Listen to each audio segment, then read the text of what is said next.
Ayo, and hello everyone, it's me, your weird Uncle Lee, and in today's video we are going to be back at it again, remastering another public domain rendition of a character I once drew before, and today's character we're redrawing is, well, if you couldn't tell from the thumbnail, the famous friendly neighborhood wall-crawling web-headed superhero, Spider-Man. So, I think y'all heard enough of me talking in this intro, so how about we get drawing? Public domain, Spider-Man, let's go!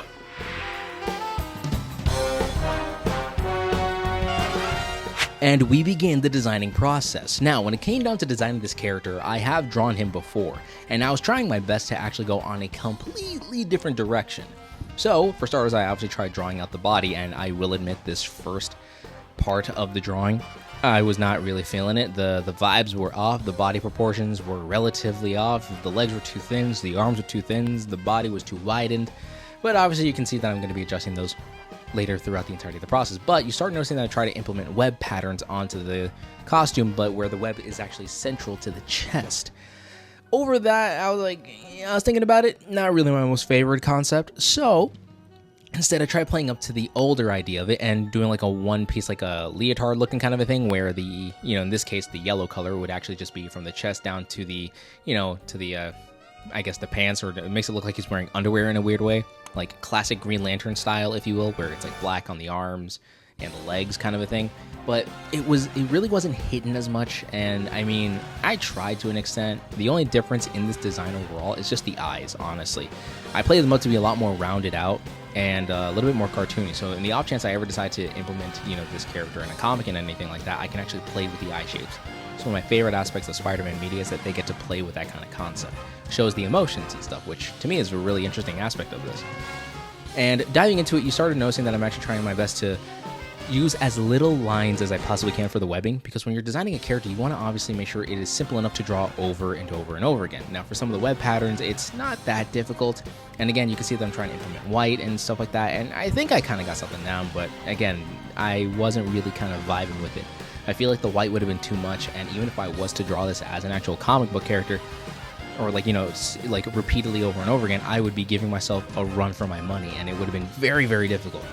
So again, I'm playing up all these different styles and aesthetics to kind of see how this would work and all that other kind of fun stuff. And while I'm actually in this process, I also want to kind of talk about the idea of like what this interpretation of like this spider character would be in my like Marvel universe. One of my favorite aspects about Batman, weirdly enough, and this kind of ties into it, is how Batman ties into the idea that he's like a cryptid. If like criminals talk about him, he's like a scary kind of a monster like Bigfoot or whatever. So for me, I still like the idea that he's actually part friendly neighborhood hero, but equally just as much of a menacing threat that could be claimed to be some type of cryptid. And weirdly enough, you'll see that in the cover, he looks intimidating yet friendly, which is the most interesting aspect when it comes down to drawing this character entirely.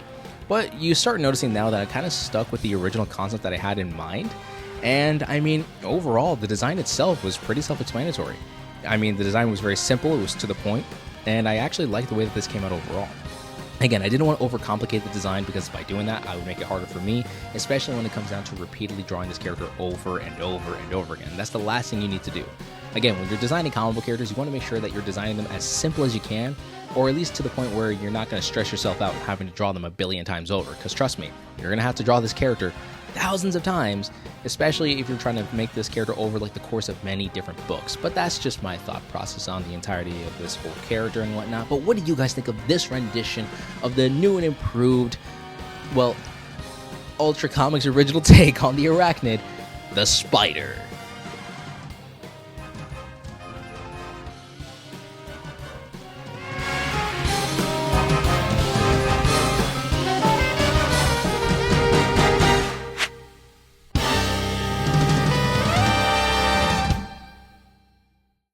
And now, of course, if you're going to have an arachnid-based teenage kind of a superhero character, you need to give him his most infamous villain yet, and that comes into the form of the Green Demon. So I've been utilizing the character of the Green Devil, which is, surprisingly enough, in his story, he's neither like a proper human nor a man. Some people say that he's some kind of a mutant genetic scientist of some kind. So I took the implement of that Green Devil character from, well, Slam Band Comics #3 on that ended up publishing in May of 1940, and then I implemented the idea of the Green Goblin to try to create a estranged, merged concept. Now, ultimately, at the end of the overall concept of this design, it looked a lot like the Green Goblin, but just not enough to where you can really like come at me from that kind of perspective. So you can clearly tell that this time, instead of doing like a weird, like elongated hair or like a hat looking thing, I decided to actually play it up and making it look like a hood that can kind of be like implemented in the design. And again, I decided to really implement myself into the more demon aesthetic for this character by obviously giving him the typical horns on his head, and of course giving him a trident to really play up to the demon or the devil-like aesthetic. Again, so in this case, instead of it being like a weird like leotard looking kind of a costume concept, I decided to implement it as a more trench coaty, but with the sleeves kind of ripped off.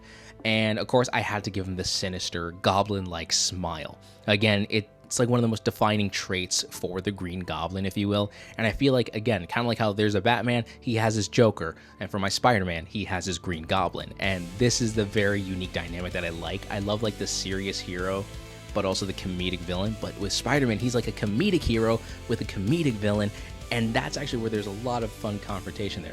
But you also notice that in the coloring process, I tried to use the original concept of like a red suit and whatnot, and instead I decided to opt out and actually make his suit a bit of a darker green.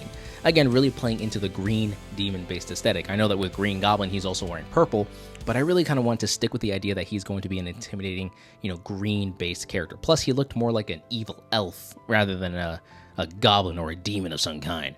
But yeah, what do you guys think of my rendition of, well, my knockoff interpretation, if you will, of the Green Goblin that I call the Green Demon?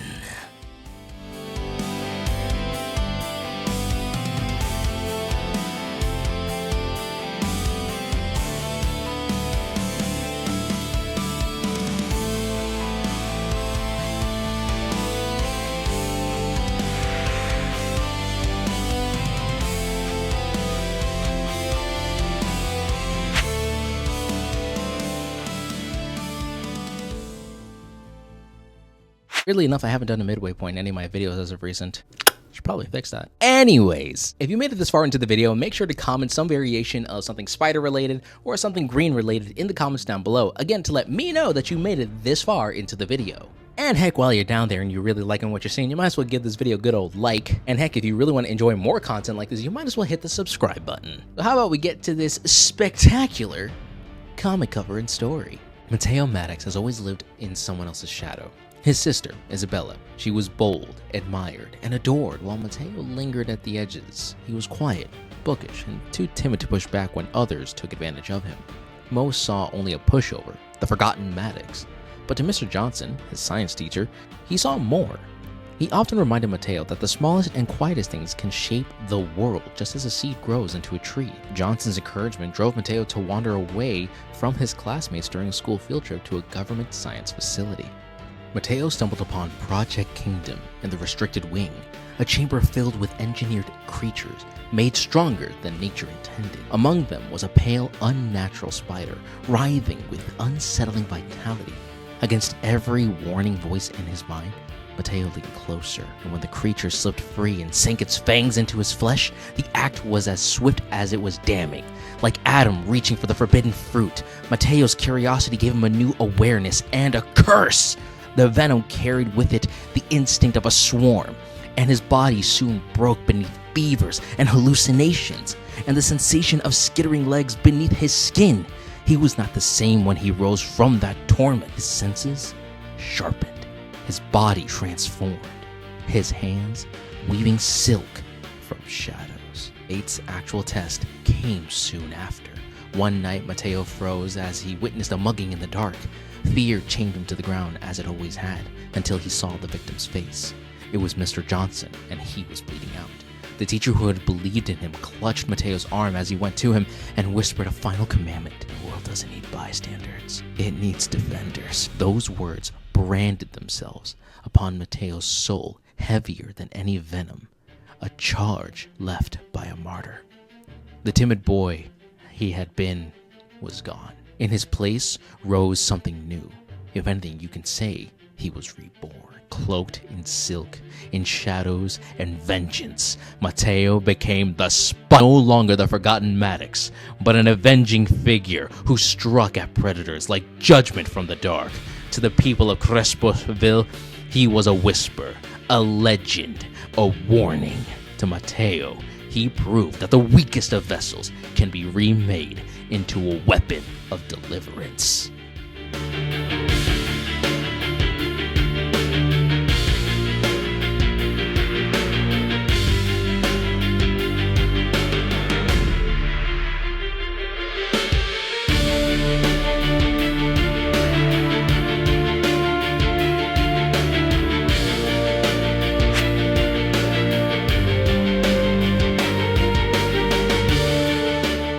And there we go. We have our officialized cover for our rendition of, well, the Spider, aka the public domain rendition of Spider-Man. What do you guys think of this costume? Leave your thoughts and opinions in the comments down below. I do read your comments, and they are a ton of fun to read sometimes. And yes, I will be getting to some of these ideas at some point in time. You gotta give me some patience. Like, all right, I'm making these videos, doing some live streams. It's a lot of work, but it's a lot of fun, and I really do enjoy this. So if you enjoy content like this, make sure to hit subscribe, do all the typical YouTuber things. But look, other than that, I love this cover. I love the straight-up homage to Amazing Fantasy 15, the first cover in which Spider-Man is like swinging holding some dude with, you know, his webs or whatever.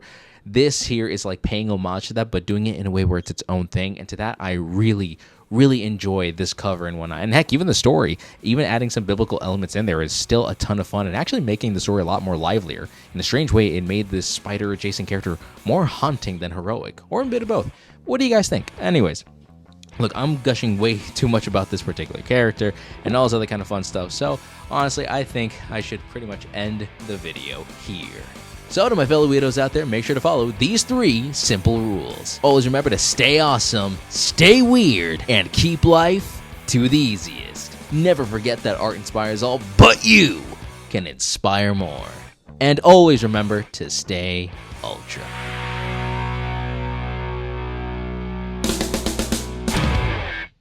Okay, so many cables everywhere, my gosh. Okay, so now that we officially got this spider video on the way, I'm glad that this came out. Honestly, I'm loving that cover design.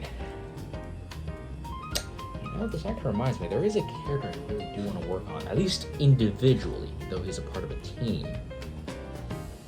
Oh, maybe if I could, let's actually dive into that topic. Right?